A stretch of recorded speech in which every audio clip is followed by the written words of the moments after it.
made you want to open a homebrew store in general?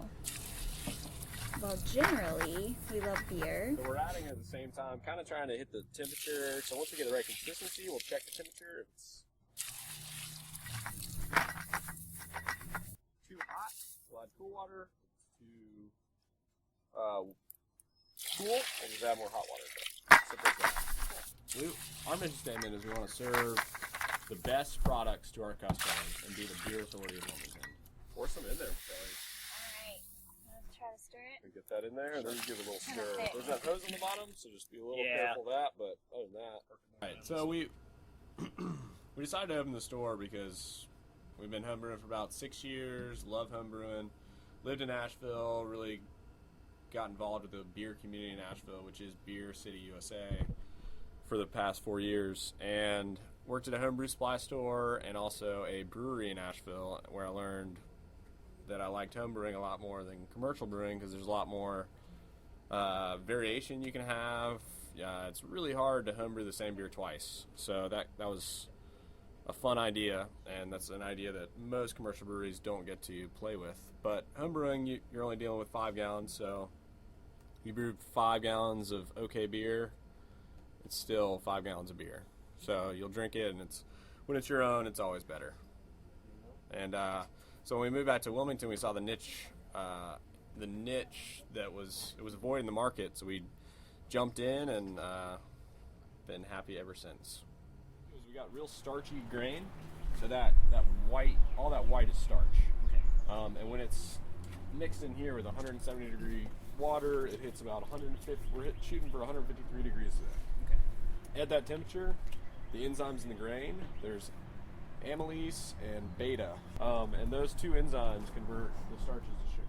All right, the experience that helped us become the brewers we are today was practice. We've been brewing for 6 years, on and off, for pretty much like every week. So we'd brew either every week or every other week for 6 years. So if you do the math, that's a lot of beer. So we have a lot of trial and error, and figured out what we liked, what works, what doesn't work, and I mean, when we go home every day, we still go do beer stuff. So we live it every day, all day, and at night. And this grain bill, it's a simple grain bill. It's actually Front Street single hop recipe grain bill. So they have like kind of a series of single hop beers, and we're doing one kind of for them, but it's 9 pounds, 2 rows, some aromatic malt, and crystal. So the specialty grains, the 2 rows is the base of pretty much 95% of craft beer. We got really lucky with our marketing the first year. Everything was pretty much free. We did a lot of social media, Facebook, Twitter, Encore, Greater Wilmington Business Journal, and Port City Foodies. Port City Foodies did a feature article on us, so that was awesome. News 14. We had a lot of interest just to do a story on the new shop and the hobby in general, so we didn't have to pay for any of that. But mostly it was through the beer community and word of mouth. There's a local homebrew club here. They spread the word for us, and we were just really fortunate with essentially free marketing. Free advertising. It's the way to go. Really, it's impossible to make the same beer twice. Right. No matter what. We hit the temperatures exactly the same, with exact same recipe. Right. The yeast are going to act a little bit different. Sure. You might have a slightly different sugar content to your malt when you... Right. I mean, it is an agricultural product. Yeah. The hops are a little bit different every batch. Have you added sugar, or is this all? That's just the starch that turned starch into out the of sugar. it. Yeah. So we made the sugar out of the starch, but it'll convert to sugar and then turn into alcohol. It's the goods. My favorite beer to drink? That's really hard. I mean, Bell's Two Hearted rocks my thoughts. Dale's Pale Ale. Say something badass. Say, my favorite beer to drink is the one I'm holding. Any beer that's cold, it's in my mouth. I'm not gonna say that.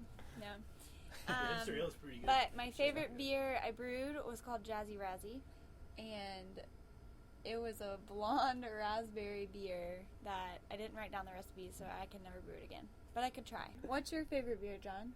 My favorite beer is Modus Operandi IPA from Ska Brewing Company out of Durango, Colorado. But also, I'm beginning to really like Ballast Point beers. I really like their Big Eye IPA and also their Skull Pin IPA. And also, their Imperial Oatmeal Stout will be coming on draft next week. The best thing to do, which if you do like only extract and you boil it and you add your own hops and cool it, top it up with water with a pretty good boil, like a 3-gallon boil, it's a 5-gallon batch, you won't be able to tell the difference between that and like commercial beer. Okay. A lot of them. Yeah. The hopping process, actually boiling the real hops, is a huge difference. Okay. And the yeast they use in that is... We see ourselves in 5 years in a bigger location, staying right in the center of Wilmington, expanding our bar, expanding our homebrew supply store, and we're going to brew a little bit on premise. So we'll have a small brewery that we can have our recipes up for people to taste the beer and see what it would turn out as, and also we'll have the ingredient kit next door at the homebrew shop where you can take it and go and brew it yourself. What do you guys do with the beer that you brew now? Take it home and drink it. Gotcha, so you don't sell it here at What all. happens if the grain goes down the tube? Not much.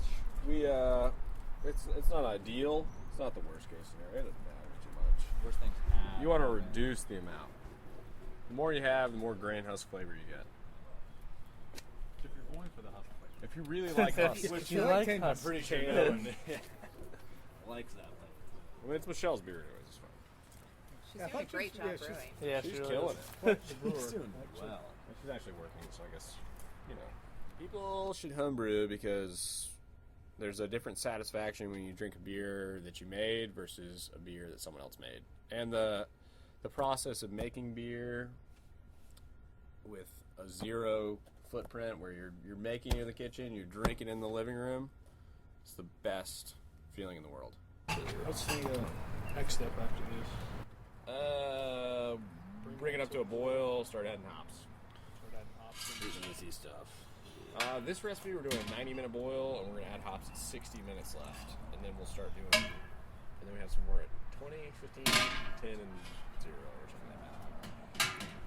My favorite part of the brewing process is when we start the boil, and we add hops for the first time. That Smells first edition, so good. it does smell awesome. So that first edition, you get that sweet bread mixed with that citrusy grapefruit smell of the hops. It's one of the greatest parts of brewing. What's your favorite? Actually, my favorite part of the all grain brewing process is the mash-in, because it smells like you're baking bread. So when you mix hot water and grain together, it makes this delicious smell.